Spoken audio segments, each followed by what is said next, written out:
Maybe.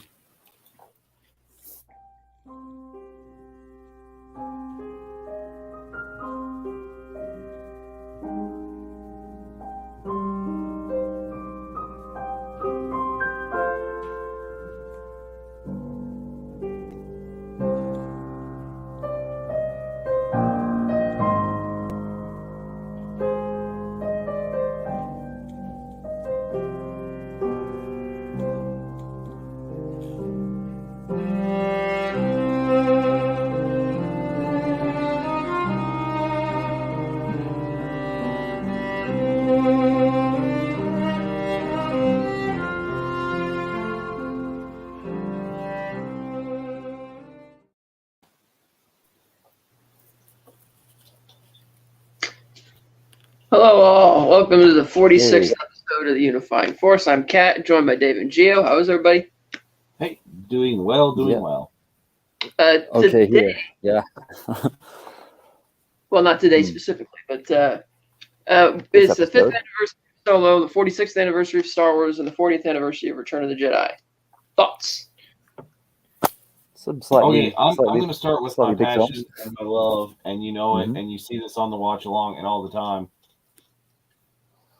Start with Yeah, 40th of Return of the Jedi.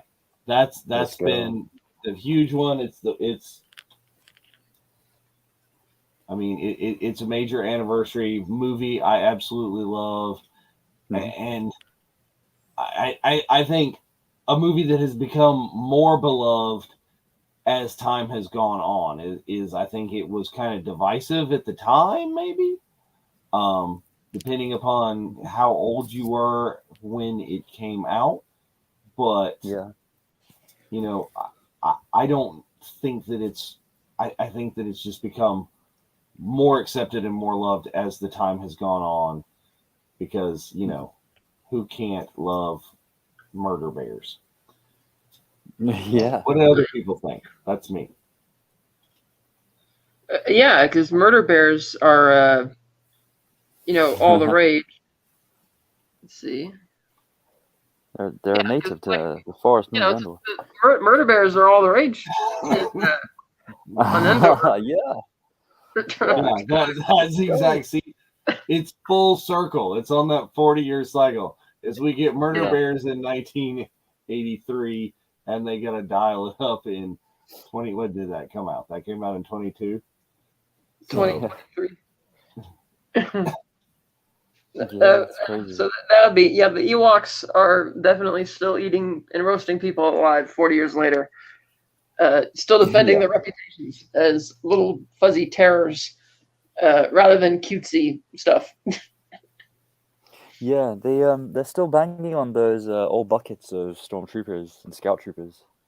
Pretty good percussion sounds at the end of before the whole yub nub ending, which I guess is something we can talk about, right? So, Return of the Jedi, I think, has a lot of a special place in lots of people's Star Wars psyches and hearts as fans, and I think it also cemented Star Wars as a giant kind of crossover cinematic experience, not just one film with 1977, not just the best sequel ever made, trademark that, with The Empire Strikes Back, but having a really solid conclusion, I think, especially given look at the other trilogies that have been with other IPs and franchises, whether it's Marvel or you could even look at Warner Brothers with The Hobbit and what they destroyed there. The only really strong concluding third part, I would say, that comes to most people's minds is Return of the King. Um, X-Men, Marvel, DC have struggled with third films. The MCU has not really had the best third film. I still think if we could go by like the Captain America trilogy, The Winter Soldier is by far the best film amongst those. And Civil War was it had great moments, but it was kind of felt like it was there was a committee behind it, which is a big problem with lots of films nowadays. They feel very corporate and cold, and not like it's a writer director or just a small writing team that have the full reins to do whatever they want. And Return of the Jedi was a good union of people who said yes to George Lucas but didn't say yes to everything. and I think maybe it helped that he didn't direct it, and he had help with the other parts in terms of writing. So Richard Marquand and Lawrence Kasdan, they made the Return of the Jedi film, I think, be better than maybe it would have been otherwise. Um, we don't really know what The Empire Strikes Back would have been if George had directed it himself. But as we mentioned before, I think, Kat, you said in the last episode that he had the whole kind of long game with the saga and the franchise in his mind's eye. So he wanted to not direct the Empire while he could secure the rights to all the merchandising and the branding of Star Wars going forward. And that was his kind of aim with 20th Century Fox. And I think that means that he had more. I feel like Return of the Jedi, he returned to it a little bit more. Um, I don't know for sure. 60-40 who wrote what and who produced. It's hard to say, but I feel like Return of the Jedi, like with a lot of trilogies, the third one and the first one have a really quite a lot of connective tissue and a lot of kind of circular narrative, kind of finishing the arcs and tying things up neatly. Whereas the second one often, especially if it's a really strong second film, like The Dark Knight, Terminator 2, definitely with The Empire Strikes Back, I think the third one can sometimes feel like a falling off. And a lot of people would probably say Return of the Jedi is not quite up there with Empire. But to me, it's not that far away. And of course, that's nostalgia and kind of rose-tinted glasses. But I can try and take those rose-tinted glasses off, and I still think Return of the Jedi is a really solid third film. And I think the definitive end to the saga. It's amazing that we had a new trilogy, but just the whole resetting of the table and kind of relaunching of Star Wars with The Force Awakens, I understand it, and it did make sense, but I liked the EU and the legends that we had before. So that's why The Mandalorian's great, and Dave Filoni and Jon Favreau are bringing Luke back, and having this kind of new Jedi Order kind of element with the New Republic, the Imperial Remnant, and kind of filling in the blanks for the sequel trilogy and the narrative holes, just like Rogue One and Andor have kind of filled in for A New Hope and made Star Wars that's the the saga. kind of thing, isn't it? The Mandalorian is almost like Episode 7. It's take 7, 8, and 9 and move them to 10, 11, 12 or something. And Mando is kind of going for 7. But you're right, is as a third film, Jedi, I thought was really pleasing. I completely admit, even though Jedi is my absolute favorite Star Wars film of all of them, Jedi is my favorite, but I admit not the best. Okay, Empire takes that hands down, but it kind of brings me in the level of nostalgia of a Back to the Future 3. Back to the Future 3 was a fun film. It tied things up nicely. Some people loved it, some people didn't love it, but the people who were seeing it knew, and at the time, and that it was marketed towards, were like, yeah, this is a good film. This is satisfying. This is the thing. It had Ewoks. Okay, people are like, okay, it's cutesy. George made no bones. We've talked about this on other episodes. It's a kids' movie. Okay, you bring in Ewoks. I think George ended up making two more Ewok movies after this because his daughter, who was the age of who you're marketing this film to, loved Ewoks. We can blame her then. Yeah, you can blame her for the Ewok films, but but still, it was great and it was fun, and I think the Ewok films would have been far more accepted if they had the kind of direct to video, whatever, or straight to like a TV or made for streaming service. If they had that kind of market that we have today, and you understood that that's what those films were, they're not supposed to be a big, huge blockbuster thing like the Star Wars. They didn't have the full backing of the studio and everything behind them. If you take those and you view those with that kind of lens, they ain't half bad. There's some really cool. They would need better writing, and with streaming money for like a Disney Plus series, they'd have a lot better talent in it, I think. Well, It does feel like it was kind of rough shot, but that was the time. Well, I okay, guess. so I take that back. You have to go with the lens of the time and it was made. Sure. It's the level of the 80s cheese, and that's what that was. And then you go with also it's not supposed to be the big blockbuster thing. It's I don't mean blockbuster in terms of the scale. I meant just in terms of the writing and the basic Quality, writing maybe. and the acting. Like the first one, I The- just thought was really, really slow. Anyway, we're not here to talk about that, but yeah, no, we're not talking. We're talking about I do Return of know the Return of the Jedi, Jedi. and that is where they to came from. use. He wanted to use Wookiees and Kashyyyk for the third one, but one, it was cost prohibitive because of how expensive those costumes are. Yeah. And secondly, it was difficult to find people who were that tall as Peter. Like Peter only got the role because he was the only guy tall, and they're like, "Oh, cool, you got the job." Yeah. That was a rarity back then for whatever reason, and so they're like, "That that's not going to work," and so they did the stealth bears instead. Yeah. It's Well, funny and you that do get the thing too. You see that they were there was budget even on a Star Wars film. In the third Star Wars film, Hollywood still wasn't just giving George the keys to the kingdom, because I recently, and I think we all have, seen Jedi again in theaters on the 40th re-release, right? You can really tell on the big screen. There are hero Ewok costumes. There are a few of them that are made to be the upfront, and there's a lot more of them that are, a couple of yards of fake fur kind of loosely tied together with a little bit of a rubber mask. That sounds nice and homely, to be honest. Yeah. Yeah, I think that's part of the nostalgia and part of the draw to the original trilogy. I think it does feel like it's something that some of us could have made with our friends, and that's kind of what George Lucas did. That's how he did THX 1138. That's kind of what he did with American Graffiti, and that's how he ended up casting a lot of the original people in 1977 Star Wars. It was kind of felt like I'm just hanging with my dudes and chilling, and we're gonna try and make this Flash Gordon style thing, but we don't have the license to that. So let's just change the names here and there, and it's in the past, not in the future. It's not sci-fi; it's space opera, and it's high fantasy, and there's like solar travel and light speed and hyperspace, and we don't need to explain any of it. But we do have a magic system called the Force, and some people have it, some people don't. And then you get the old kind of hero's journey type thing, which is what I think Return of the Jedi does really well. It concludes the Luke and Vader storyline in a really satisfying way.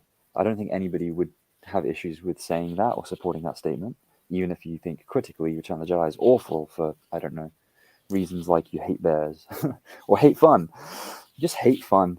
Just a miserable person who just wants bleak dystopian everything from everything that's science fiction and Maybe sci-fi. not or maybe more logically, not a cheap rehash of the same conflict from the first movie. Yeah, Like, I mean, that sucked. That really did. Recycle But the Death then, Star, and then the agonizingly slow as a molasses start to the movie on Tatooine. It's like that's the hardest part of Return of the Jedi to watch for me, is all the stuff with Jabba's palace. It just kind of drags on.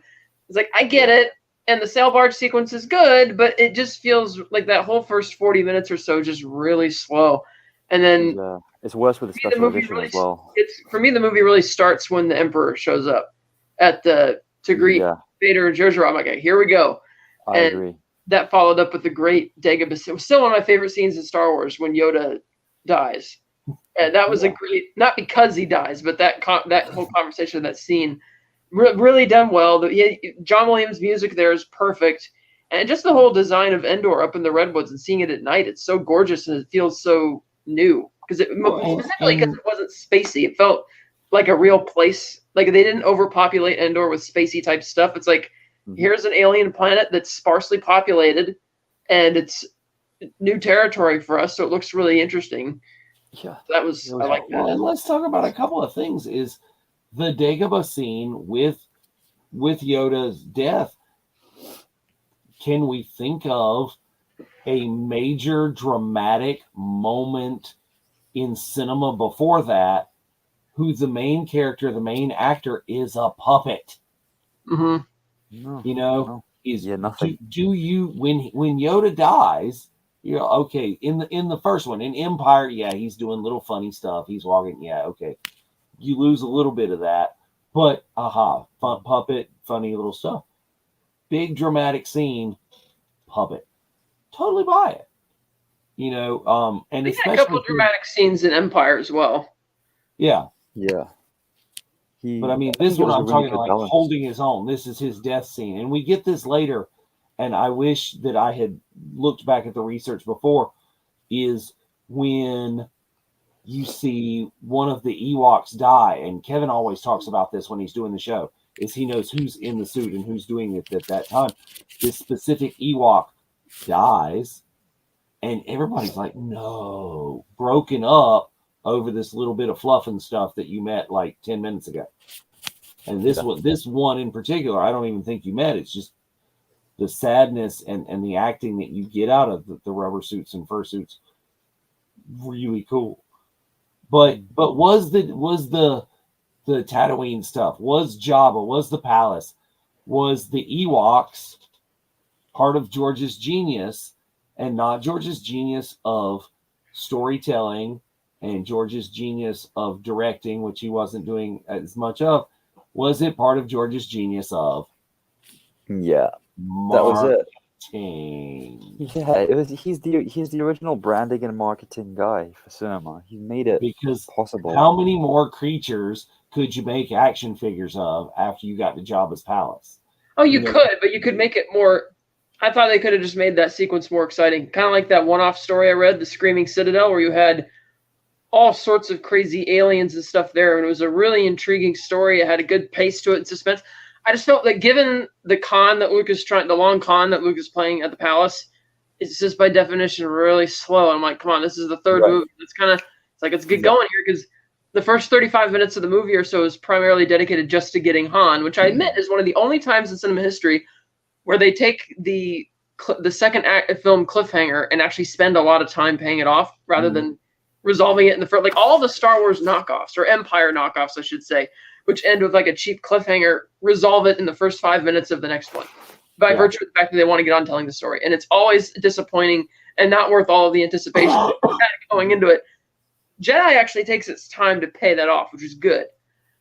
I just didn't care for, like, okay, you start out by establishing the threat of another Death Star and the impending doom of the Emperor coming here. And now we're cut to R2 and 3PO knocking it, and 3PO doing that funny bit where he gets, like, you hear how excited he is when nobody answers the door immediately. I don't think they're going to let us in. And he wants to leave. Yeah. And it's like, okay, that's really funny, but I just kind of wanted it to kind of pick up the pace a little bit, because essentially after the Yoda scene, the movie restarts again, where we have to, do the rebel briefing, we have to infiltrate, and all that. It's like it did one thing starting over, and now we got to start the story over again. So when's the first time? Let me ask you this: is in coloring how you see that? When's the first time you saw Jedi? It's probably 5 or 4, maybe 4 or 3, 91, 92, 93, around there. I saw it when I was 4. I saw Empire, and then it was a few weeks until I saw Jedi, and we were all, what the hell? Because we didn't know it was around. We had no concept of. I do remember not understanding the threat of Jabba. I'm like, he's a slug. He can't move. What are we doing here? I remember that, but I do think the movie picks up once we get to Endor. Or once the Dagobah stuff and then Endor and stuff. I even to this day, watching, as much as I love Jedi, I think Jedi has the best climax of any Star Wars movie. It's the best use of cross-cutting between the climaxes. It works so well. Even when you depart, like the moment when Luke is looking at, the Emperor beckons Luke to look outside the window at the battle. Yeah. Realistically, that's only taking place over a couple minutes before he turns around and gets the saber and fights. But they do this thing where they cut away to all sorts of other stuff for like 20 minutes or so before they come back to that moment. And so you're basically jumping back in time without overtly making the audience aware of that. Kind of like in The Last Jedi, where, all the stuff, like the first 3 days Rey has spent on the island is already done with by the time the first opening scene of the movie begins. But they just keep cutting back without like overtly saying so.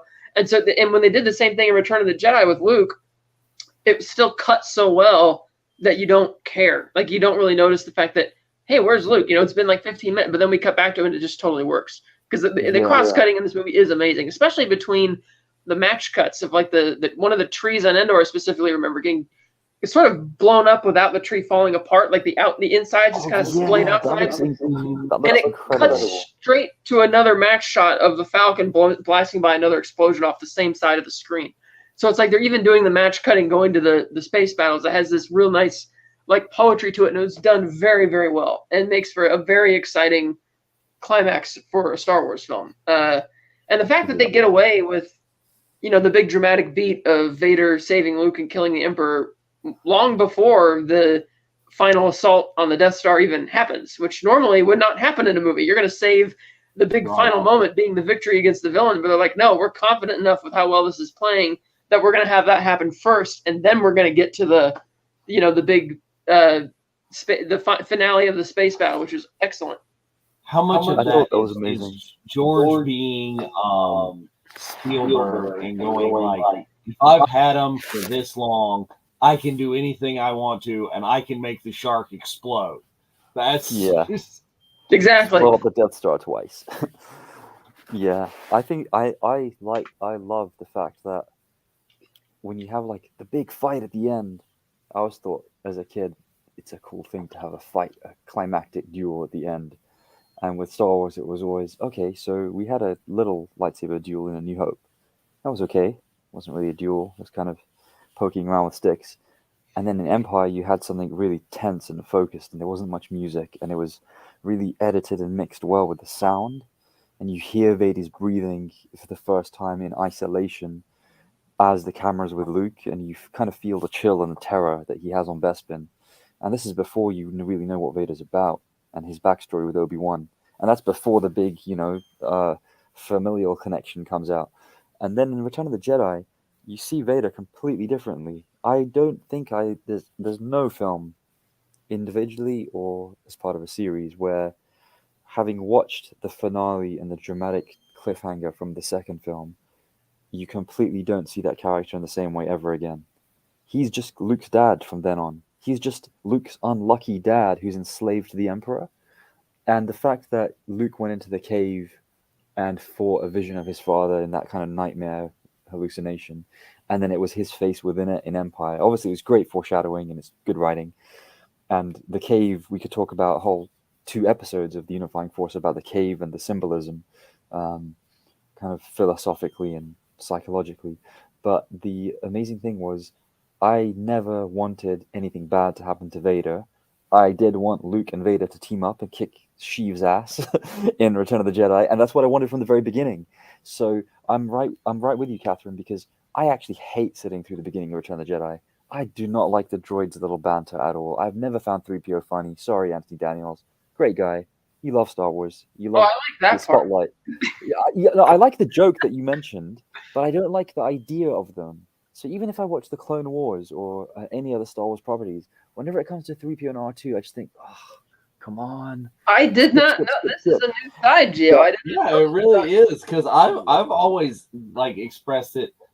3PO and R2 are Laurel and Hardy, or there's a specific traveling samurai comedian that I think from the Hidden Fortress. They're specifically replicating and supposed to be.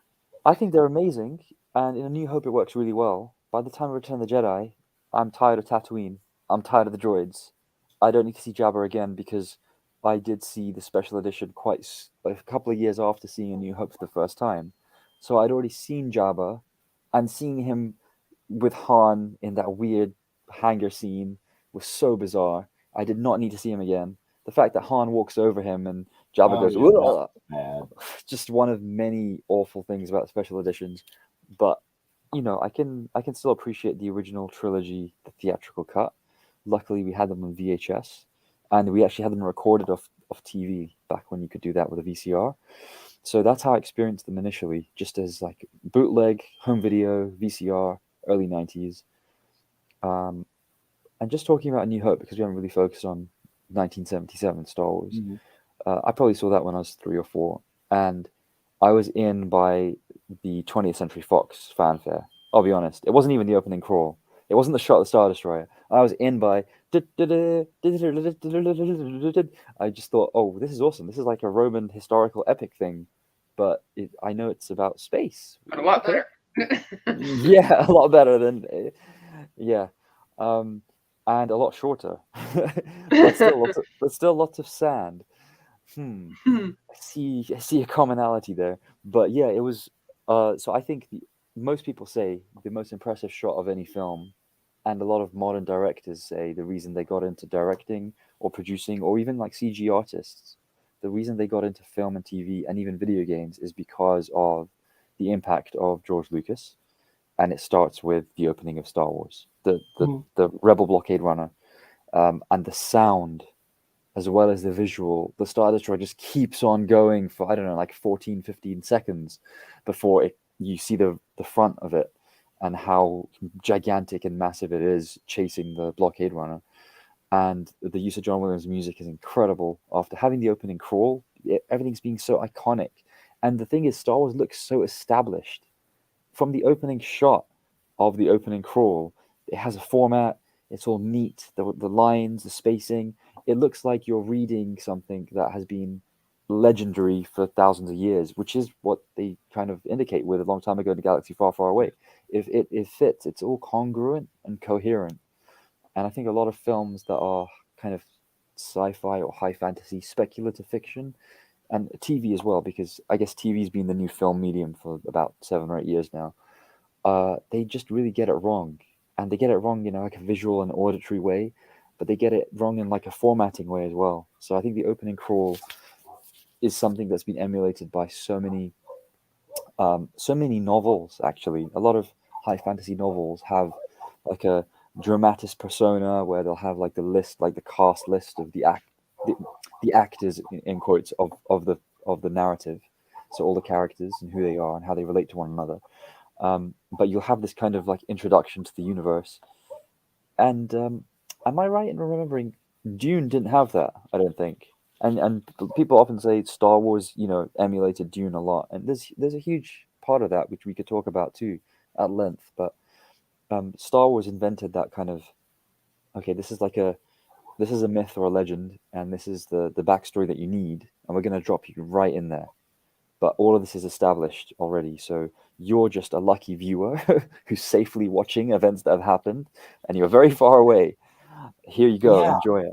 So that, I think, is one of the interesting choices that makes Star Wars so much different than a lot of science fiction films, or science fantasy, as we've debated before, but that it was a long time ago. It's not the future. It's not Star Trek, where we've created this technology. It's like, no, this is an entirely separate galaxy long, long ago that had space travel and faster than light travel and laser swords and blasters and all of that sort of technology, but it was a long time ago.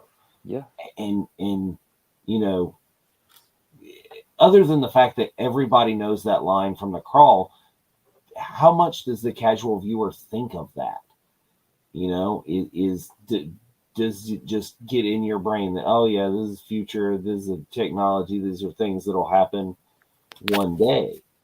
But no, that's kind of the thing that sets Star Wars apart. But okay, imagine this one too. You said, you watched Empire or A New Hope. You watched them when you were very small, and then, progressively you saw Jedi. Jedi's the first one I ever saw. I hadn't seen the others. Jedi is the first movie that I recall ever seeing in the theaters. I would have seen subsequently the other ones, but probably not for years until they came out on television or on Betamax, for crying out loud. But the what? So yeah, here's a social experiment for yeah. Star Wars parents with small children. You're thinking about it right now. Show them Jedi first. What? No, exactly. Show them Jedi first. Pick one and go, what does this do to bring you in? Obviously, the Ewoks and the stuff sucked me in. Is they were all these characters, and actually, I don't know that was completely my gateway doorway. I think the reason I wanted to see this in theaters is that I had probably already had the toys. I relatively distinctly remember having, big-headed Han Solo, which promptly I broke the head off of. But, had him, I think, before I even ever saw Jedi. So the toys brought you in, and then you see this movie, and it's lovable, fun, it's this and that. Well, you go back, and Empire is scarier. Empire's for sure scarier. The cave and Vader's face, and wait, he's your father? The dramatic reveal? Well, we already saw he was his father, and he was redeemed, and he was okay. So it doesn't have the thing that you see online now. Some people, I've seen this, and this one I recommend doing too, is parents tape your children the first time they see, no, I am your father. Video. I think that's a cool online. thing to do. We love seeing that. But so you don't get that. You're robbed of that in seeing Jedi first, but it's that kind of thing. And I think it's completely different for children of another generation that grew up and watched 1, 2, 3, 4, 5, 6. And imagine how crazy it's going to be for children who would have seen 7, 8, 9, 4, 5, 6, 1, 2, 3, or whatever it was. Yeah, I think that can work though. I think 7, 8, and 9 are detached enough, even though they recycle a lot and are very frustrating. And creatively and narratively, loads of things go wrong, and it's behind the scenes chaos. But just to focus on Jedi and A New Hope again, I think, it reminds me of Batman Begins and The Dark Knight Rises. Because Batman Begins, I think, is critically loved, and everyone says The Dark Knight's one of the best films ever made. Don't think any of us would disagree. And I think A New Hope and Empire kind of are similar in that sense, in the way they're regarded by fans and general audiences, and by film critic type people. That it's the benchmark it's set with a whole new universal galaxy with the first film, and it does loads of things great, and it's a lot of setup, and it has a lot of potential going forward. And then the second film just is out the park, just home running it all day. And so the third film has a hard act to follow, quite literally, but it manages quite well given the kind of stakes of everything. And I think The Dark Knight Rises is criticized a lot and lambasted.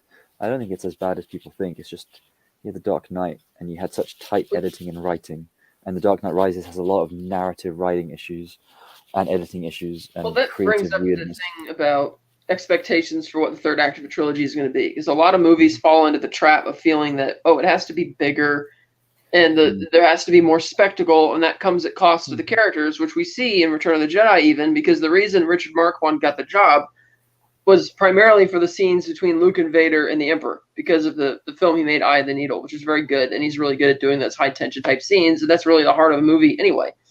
Wasn't as knowledgeable of special effects, which is why George is on site a bit more often, but you'll notice that Han and Leia, for instance, don't really have a story. It's like, yes, Han is finally the rebel leader, but their big climactic moment in the movie is trying to break into the shield generator and recycling dialogue from Empire Strikes Back. I know. But in another way that kind of, I don't know. Poetry rhymes. Yeah. And so that's kind of, where that's at. But it does, like, because Return of the Jedi is maybe not the first threequel ever made, but definitely one that helps I think it set the precedent for what other trilogies would soon follow for what they wanted out of their third acts. Like, it has to be bigger, it has to be better, or like in the horror genre, even with Nightmare on Elm Street 3, it goes weirder because it's like, you can't really get bigger as this horror, so we'll just do something completely out of the box we haven't done before, which is Dream Warriors. When did Godfather 3 come out? That was 1990. Yeah. So it was a really prolonged. Yeah, that was a bit different because that wasn't something, because the first two were released 2 years apart in 72 and 74, and there was no initial plan or anything to do a third one. So that kind of, that's a little different. And they just did their new cut of that Godfather Coda a couple years ago. But it does set that precedent, because like you mentioned with Dark Knight Rises, that's another movie where it's like, okay, it's the third act, it has to be bigger, it has to be more bombastic. Mhm. It can't just be the same thing again, but then it follows the tropes if we got to tie it back into the first movie. Yeah, it really does answer the first film and almost makes the second film redundant in a way, which I thought was really weird. Whereas the Return of the Jedi, I mean, it's kind of tying it in by way of we're doing, blow up the Death Star plot again, but it is continuing its main narrative thread of the whole I am your father and what's that all about. And narrative consistencies be damned, it still works as a film. But it's kind of funny that even before Force Awakens came along, to think that in this trilogy, with the chemistry that Han and Luke share, the last scene they have together is a dialogue over, like a debate over whether or not they should surrender to the Ewoks. Because Luke is kind of doing all the heavy lifting during the dinner scene and then he doesn't really talk to Han at all, and they hug at the end, but it's kind of odd that it's like, okay, we brought all the people back, but we're not gonna give them all like a dramatic, thing. It's kind of like, and I kind of get it, because you need Luke to go on to the final challenge himself, like you do even in the original Star Wars, where at the end, after he's got to be the pilot, where his friends got to stay behind. And that's another thing that's the genius of George Lucas, is that the first movie is already a perfect encapsulation of the hero's journey. He found a way in the sequel to retread it by way of doing, okay, now he thinks he's all that, but he's going to be humbled of finding out that he's not. And then we're going to get to the third bit where he's at in his prime, his best version of himself, which works. And it sets up other heroes' journeys as well. It's like, okay, this hero's journey within this hero's journey. You lose kind of the Luke and Han buddy pick kind of thing when Lando's introduced. Now it's the chemistry of Lando and Han, and I think they get a more satisfying reunion in the end of Jedi than Luke and Han did. Yeah, I did want to see the payoff of when Han is like, "I got your promise, not a scratch," and he tells him to move on, and it's like, and that's where you begin the running joke of the Falcon always losing the radar dish, but Han doesn't see it to comment on it at the end of the movie. But it's true, because it's that's another interesting thing, is that the Falcon, which is purely Han's ship, as we've always identified it, and he gives it up to Lando, and the fact that Lando gets to do the big heroic deed at the end by blowing up the Death Star, whereas Han and Leia and all that, because it really, once the shield generator blows up, you don't really see Han and Leia anymore until after the big climax. The rest of the climax is kind of over with, because that was their big thing. Which that goes either way, whatever. But it works for the most part. There's like you were saying earlier, there's multiple, at least 3 different stories that are being meshed together to come together at that climax. So this is climaxing, well, that is climaxing, and everything comes together. And at the end, we're all happy, and we sing Yub Nub, and it better be Yub Nub, not that special edition bull crap. Special edition version's better, I'd say. But what's that? I like the special edition one better. I've never liked Yub Nub. Whoa! I never liked Yub Nub. Death Star shots fired. Just like I could have taken the special edition part of let's put in Coruscant, let's put in Naboo, let's see let's tie in the entire galaxy of these movies that you made afterwards while they're singing Yub Nub. You didn't have to change that. I don't like Yub Nub. Anyway. Yub Nub, I think, is amazing and should be on every soundtrack ever released henceforth. And it should be an alternative audio you can put on the DVD or Blu-ray. I don't know if Disney Plus will ever give us anything like what you get with the disc, which is why it's still worth picking up the physical copies of things. Change by far in the movie is adding the Frankenstein no to Darth Vader at the end. Yeah, I remember seeing a clip back from 2011 when the Blu-ray came out, because that's where that change debuted, and they were interviewing, I think it was Matthew Wood actually, and a couple others, and even they were having a hard time defending it. And they're like top of the chain at Lucasfilm, and they're being interviewed about the latest changes, and you can tell that they just don't like that. these things are happening, and they're like, Yeah, I remember reading a review of Revenge of the Sith saying that the stakes for Revenge of the Sith are so great because you have Hayden Christensen, who's gone from kind of whiny, annoying in a way in Attack of the Clones, but it's the writing and directing, not the acting, really. That's the fault there. Well, yeah, I mean, yeah. Also, one thing I will say is Return of the Jedi not only puts a benchmark for all third films and trilogy ends, and The Dark Knight, like Christopher Nolan definitely used, I feel, Star Wars as the basis for his Batman trilogy, especially when Well, I think he it had to has deal a with really external things the like way the Dark Heath Knight Ledger that character. trilogy wraps up is very satisfying as well. Yeah, it really Where is. Bale sees out, Michael Caine across the. He's not just like, oh, look what. Every year, I go to the cafe, hoping not to see. Yeah, it's great.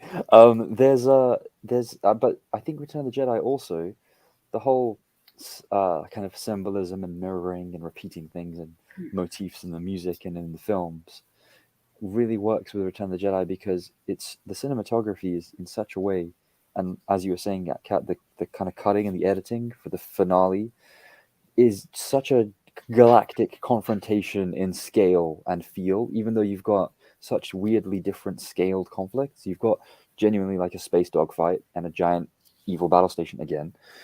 You've got little Endor, whatever, with the natives who are teddy bears, who are kind of wild, and there's like the whole industrial revolution kind of metaphor of imperialism and empire exploiting and extracting and ruining the natural world, which is awesome. And I don't think people kind of talk about that with Return of the Jedi at all. And They kind of when just the focus natural on, world strikes yeah, back and kicks its ass, exactly. that's the important part. We love that, and we want to see that happen in more film and TV to see that like the corporations know that extraction of the earth is a problem and not a solution to issues. But it also set the benchmark for other great Star Wars action sequences and the scale of things. I think if A New Hope began the great scale and the visual and auditory everything because it set the board, the pieces on the chessboard, and then Empire had like the best moves ever, like the Queen's Gambit and the Imperial Gambit, and every kind of like suave, sophisticated, and subtlety that you could have in film for a sequel. And then Return of the Jedi just went and knocked all the pieces off the board and like threw the chessboard off, and it was a new chessboard underneath that was even bigger, and there's another Death Star on it. I think the Phantom Menace's best parts remind me of Return of the Jedi. I think some of the best parts of Revenge of the Sith remind me of Return of the Jedi, and I think the only good action sequences in the sequel trilogy are inspired heavily by Return of the Jedi and a couple by Empire. So, in terms of Return of the Jedi's impact for the world and the merchandising is gigantic. Obviously, Star Wars originally is the biggest impact of all because it started it all in 1977. But I think the end of the original trilogy is so satisfying in every way. I could just keep saying it. It's the best conclusion of a film series there will ever be to me, and it just means every other trilogy is a disappointment since then. Apart from Revenge of the Sith, which has a different style to it because you kind of have the middle tragic act be the end of the trilogy, which is, I think, what makes the prequel trilogy really fascinating to study and just talk about as fans, because we've never had that in any other trilogy since on a large scale. So Revenge of the Sith's best emotional moments echo the kind of wrong turn where Return of the Jedi made a good right. Revenge of the Sith, the characters make a hard left into concrete, and have tragic circumstances, and the worst things happen to Anakin. Well, yeah, and in Sith, you get it's not the coming full circle, but you get that satisfying ending because you have to know. Okay, you met Anakin in one. You met the cute little Jake Lloyd. It's like, oh, look, it's Vader. You have to see him become the monster. Yeah. And he's there, and that's the monster that we met in A New Hope, and that's the satisfying ending of that. Satisfying in like a completely different way than Jedi, but still a really solid, great third film. Yeah, I think it really stuck the landing, to use that cliche. I feel like it's really cathartic as an ending, even if it's not it's not happy, obviously. No. unless you're really hardwired, Unless you're sadistic imperial kind of. Yeah, I love the Emperor. I go to bat for Sheev. But yeah, it's awful. I felt horrible as a teenager watching Revenge of the Sith happen, seeing like Obi-Wan watch Anakin burn slowly. He doesn't even burn quickly. There's so Yeah. many seconds where that scene could have gone differently. It's fantastic. The fact that Revenge of the Sith doesn't rush, which is like the opposite of what happens in The Rise of Skywalker. That entire the entire trilogy is badly paced, and the third film is the worst paced of all. I think that Revenge of the Sith is also the one that has, and same for all of the third installments of the Star Wars trilogies, have the least in common with each other, whereas 1, 4, 7 are all reflections of each other, 2, 5, 8 are all reflections of each other. And one of my other favorite scenes from Return of the Jedi that they tie back into the original is when 3PO is telling all the Ewoks the story of how they came to be there. Because in the first one, he's like, when Luke is so excited, have you been in many battles? After several, there's not much to tell. Luke's all disappointed. And then Luke's looking at him in awe at the fact that he's able to tell this story with all the recorded sound bites and everything. And like, it was so sweet and really, Luke's just kind of taken out of his element for a minute, just looking like, oh my God, 3PO, you're such a natural storyteller. Yeah. But that was another. Auntie Daniels were great. Yeah, that was a great scene. So yeah, that movie's going to have a lot of staying power for a long time. Set a lot of benchmarks. I do also want to get to Solo because that's a film. Let's do that. That's a movie which it's okay. It's fun. It's exciting. I think it kind of struggles in the third act a lot. A lot of films do though. It's like a modern action film problem, isn't it? The third act is just it's like an action adventure story which has a bit of a cheaper budget because of all the reshoots. I like that they don't over-explain Han's backstory. Like they don't really make it clear. Is he like living on his own in the beginning of the movie? Does he still hang out? Like you don't really know. I like that the way he brings up his father when he's talking to Lando feels like there might be some animosity there. Oh yeah, he used to work on these freighters, blah blah. And the stupid thing. Oh, Han Solo. I was like, okay, that's stupid. I'm not sure what the logic is of bringing Chewie to that planet just to put him. It's like you literally brought him here to eat prisoners. Is that why he's here? I guess. But okay, it still gets the same type of idea accomplished.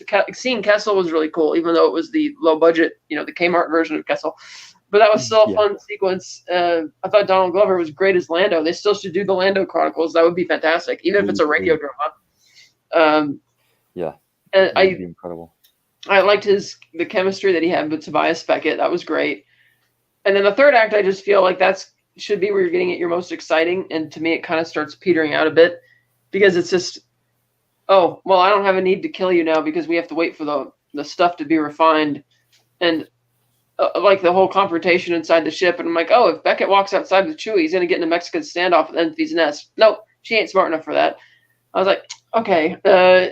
And the idea that Han would give up like 99.9999% of the coaxium to only have enough to buy his way into one sabacc game. It's like really, it's like that was, and giving all of the money to the Empire or to the rebel and tying the rebel. The end of that film was so funny to me. Han Solo, truly, that is the biggest retcon of all retcons. Han Solo created the rebellion. He started it. He made it possible. He had no idea what the heck he was doing. Yeah, I thought it was great. I actually love the moment where he does his like double bluff on the coastline, and then the ship just lifts up and flies. That's excellent. I wonder how much of that film. I'd love to know. Have a full feature length behind the scenes of that film. We'll never get it unless some documentary filmmaker in 20 years decides to go back as a pet project and do it. But to see what was going on that made Star Wars, Lucasfilm, or Disney nervous with the original Lord and Miller stuff, because I think Lord and Miller make fascinating films and their comedy style is very irreverent, but it's also very different. They've done like Cloudy with a Chance of Meatballs and they've done 21 Jump Street. It's very, very, and the Lego Movie, hugely different, but all quite hilarious films. And Spider-Verse films. Well, yeah, and I haven't seen the sequel, but the first film is again a game-changing revolution in terms of animation. It shows they can do a lot and not just have like farcical, over-the-top Well, I think the problem was that they didn't.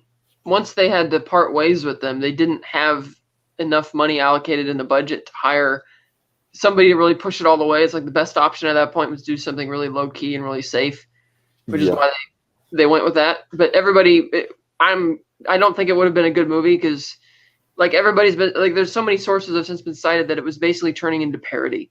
Like Alden Ehrenreich even said at one point, he's like, I auditioned for Han Solo. I got the role because I thought I was really good at playing Han Solo. And then we get on set and it's like 21 Jump Street, goofy, that's all it was. And apparently there was no supervision on the production until very late in the game when they started looking at dailies and realized that it was not, for the most part, usable. And it was like it's sort of like the Batgirl thing where they wrote off Batgirl as a tax write-off because they didn't want to hurt the brand, which is something that Zaslav said. He said, from here on out, I'm not gonna spend a ton of money on cheapy, streamy stuff if it's gonna hurt the brand. So we're gonna do a tax write-off on this. Whereas Star Wars, like, they didn't want to do a tax write-off for Solo, so instead they're like, well, let's just bring in a director to try and salvage it because we think the cast and the material is still worthy, which it was. It was still a decent movie. Granted, Darth Maul has no business being in this movie. That's just retconning Han. Not unless we ever get more. I think the comics have gotten a little bit more of that satisfying tie-in between Maul and Kira. I think they've gotten that, and I mean, maybe we'll see that in a streaming series or something someday.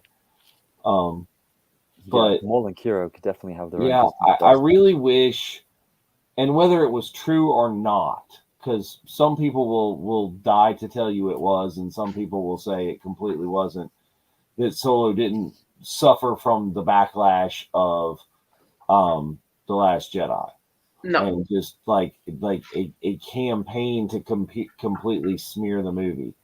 And it's like, Well, here's the thing. I was aware of a lot of the channels doing that, the Fandom Menace channels, and they were posting the reviews by like the third weekend. So they were like, boycott the movie the first 2 weekends because of how important opening weekend box office is. But when you've sunk the amount of money into a movie that they did on Solo, it's like you don't care when the money's coming in. You just need the money to come in. And the money came in. I think the biggest problem was the marketing was atrocious because they didn't want it to overlap with Last Jedi's marketing. It came on the heels of Infinity War, which had a ton of replay value. And Disney didn't want Solo marketing to interfere with Infinity War marketing. The terrible publicity, firing your directors when they only had 3 weeks to go, and everybody keeping tight-lipped about what was going on. It's like it was not going to be good. It's like it may have made a little more money if it was released in December, but I don't think it would have.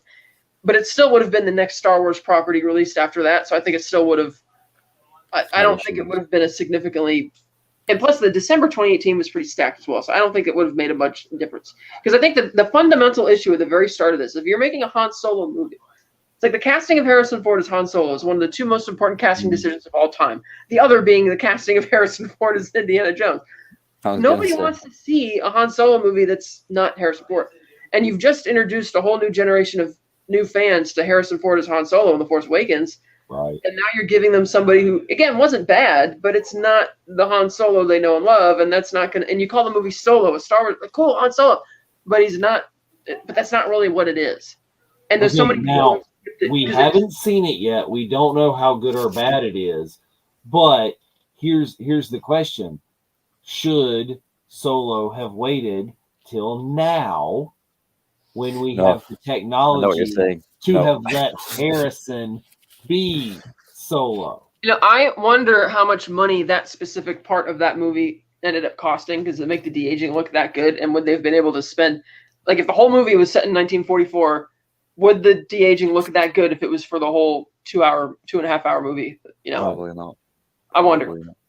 I still don't know. I mean, yeah, we've gotten bits and pieces of that with Luke and the Mandalorian in the Mandalorian, where they can do other stuff. It didn't necessarily have to be Harrison. It didn't have to be Mark. You map them onto someone else, but it's still like, you had mapped Harrison's face onto Alden. I don't know, because it's like the Luke. I mean, I still don't understand how the guy who did the deepfake thing on YouTube was able to do a better job at ILM, which landed him a job at ILM. Yeah. But it still, I mean, it looked better when they applied that, but it still looked a bit uncanny valley. Like I could still tell it wasn't real, that it was CG. Yeah. And it's like, I don't know. I think it works at least from the trailers for Dial of Destiny because it is Harrison Ford playing the part, so it's a bit easier going. And look at how much that technology has improved because when they did that in The Irishman, the scene where De Niro's character meets Joe Pesci's character, De Niro's character is supposed to be 24 years old, and he looks like 50, maybe 60. Yeah, and look at here we are, just 2.5 years later, and look how much better that technology has gotten in just 2.5 years. Pretty crazy. Well, it does. Look at how much better it is now than it was in Rogue One. Tarkin was very. I wish they hadn't showed Leia him directly at the end. I disagree with people who say you needed Tarkin in that story. You could easily have done the same story without him, just another bureaucrat, But anyway, Solo is still a fun movie. It was a fun adventure movie. I feel though like the whole Kessel sequence is the more dramatic, the more exciting climax, if you will. And that's even where you have the emotional beat when Lando loses L3 and nearly gets killed trying to save her and that kind of thing. The Kessel Run is kind of neat to see, especially in some of those great shots of like the Star Destroyer and the storm clouds. Like, oh man, that looks really cool. It does look incredible. Yeah, the Kessel Run itself was pretty awesome. It just after that, and I think they could have used Enfys Nest more. Don't reveal she's a rebel cell leader. No, she's a cool pirate. Just let it be that way, But yeah, I mean, it's unfortunate that Solo 2 is never going to happen with, the money situation over there and their focus on the Mandoverse. It is sad because I think that would be a good story. Is the initial what's the real beef with Han and Jabba? That's where Solo 2. That's where Solo's alluding that Solo 2 would go. Is you get more of that sort of thing. But if you look do they have a deeper beef though? Because it's like you said, he dumped the cargo and he just didn't pay him back. And he had all these opportunities and he just didn't do it. But I think it alludes to how many times it's happened. That there's more than one story where Han and Jabba have been associated. There's all of we love the EU content. There's a complete story of Han's first wife. That you can that you could go down that road. And there's I don't know if people that haven't read the EU, there's a whole other story. And we're not talking his first wife being Kira. There's a whole nother relationship in there that the EU has detailed and that we've never seen on screen. And they even brought that into the new canon Marvel comics as well. Like Leia bringing that up with Han in the events after A New Hope about the scam that he had with the first wife or whatever, which is great. I think they allude to that as well. I talk about that in what is it, The Last Shot, the kind of Han and Lando adventure book, Right, I forgot about that. I never read it, but I heard about it.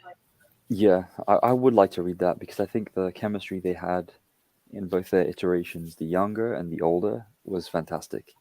And I think it's some of the more realistic kind of friendships that you see in Star Wars, because a lot of it ends up being quite familial or out of kind of warrior code with the Jedi or like soldier code with the clones.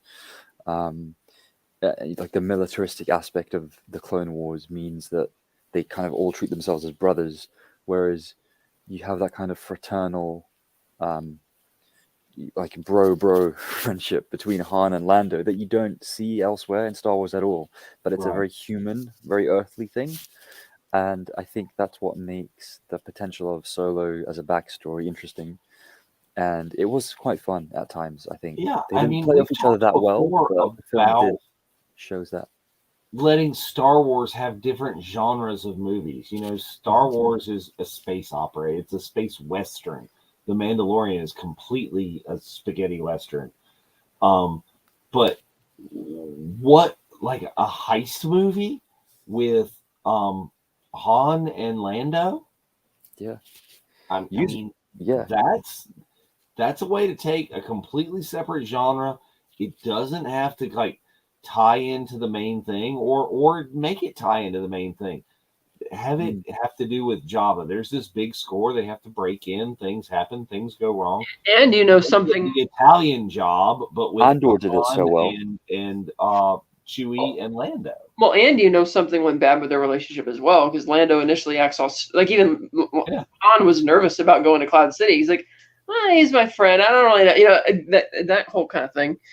So yeah, there's unlimited. After what you pulled, that tension between Lando and Han is huge.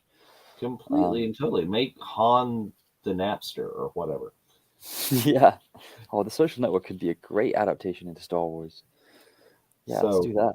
all of those things and things we'd love to see, but I'm very happy to have been able to celebrate these anniversaries and look at the movies again.